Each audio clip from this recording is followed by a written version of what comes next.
Good afternoon, my name is ako pala si Nolene Blasa and I'm 23 years old.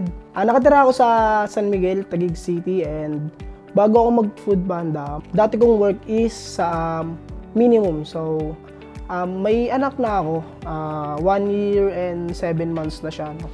Medyo mahiya ka kasi may bad history siya about health eh. Kaya din ako nagkayod dahil sa kanya kasi nagkaroon siya ng pneumonia. Ayoko nung habang bata pa yung anak ko, kinakarga na siya ng gamot kasi gamot din ang papatay sa kanya.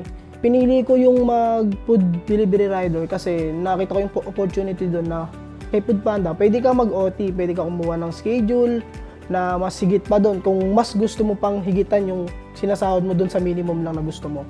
Hindi na namin masyadong iisipin kung saan kami kukuha ng pangkain sa pang-araw-araw kasi kay Panda, araw-araw siya sumasahod. Nakabike ako noon, so sabi ko, ang hirap, nakakapagod pala talaga. Kaya ako nag-decide, no, mag-PIDO, L3. Unang-una talaga sa lahat, less hassle ka sa pagod. So hindi mo siya ramdam. Ang gagawin mo sa bahay, pwede ka pang mag-spend ng time sa family mo, sa anak mo na hindi ka pagod, hindi ka haggard na mamaya ka na muna kasi gusto ko na muna matulog kasi pagod ang daddy. Nung nag-electric mobility ako, nag-iba. Pag uwi ko ng bahay, bubuhatin ko yung anak ko, napaagaan sa pakiramdam kasi hindi ka napagod eh kasi mas nai-spend mo pa yung ibang mong time eh kaysa dati na matutulog ka na lang bigla eh. Bago ako umalis ng bahay, ang mindset ko lang talaga para sa akin hindi ako maaksidente. Bago ko iisipin yung ibang bagay na kikita ka kasi kung kikita ka rin pero na-aksidente ka, wala lang, useless lang yung pagiging mo. So ako mag-iingat ako sa daan habang kumikita. Gamit ko si Pido, no, pang sundo, pang hatid sa asawa ko. Kasi asawa ko, nasa likod ko siya, sinahatid ko siya gamit yung Fido L3.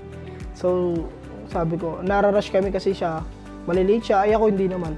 Okay lang kahit sabihan kami na, uy, shit niya na. Sabi sa akin, sabi ko, okay lang. Kahit isipin na lang natin na 9 hours ako sa trabaho, papasok pa lang ako, hinahatid ko na yung asawa ko. Tapos pag uwi, nasusundo ko pa siya, nauwi pa kami ng bahay, so napakalaking bagay talaga para sa amin. Kasi unang-una sa lahat yung traffic, yung hassle.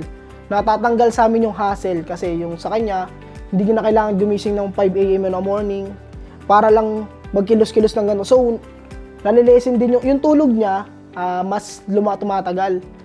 Nung nagka-Fido L3 ako, mas nalesin yung hard work ko sa trabaho dahil sa kanya kasi hindi ko na kailangan mag-hustle ng todo, hindi ko na kailangan gumamit ng energy.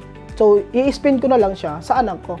So, mas marami akong nai-spend na time sa anak ko. So, napakalaking bagay sa akin ng electric mobility ng Fido L3 sa buhay ko actually kasi marami akong nagagawa na dating hindi ko nagagawa, ganun. Masaya kami kung ano yung nagagawa namin kay Fido L3. So, ayun, napakalaking tulong talaga ni Fido L3 para sa amin.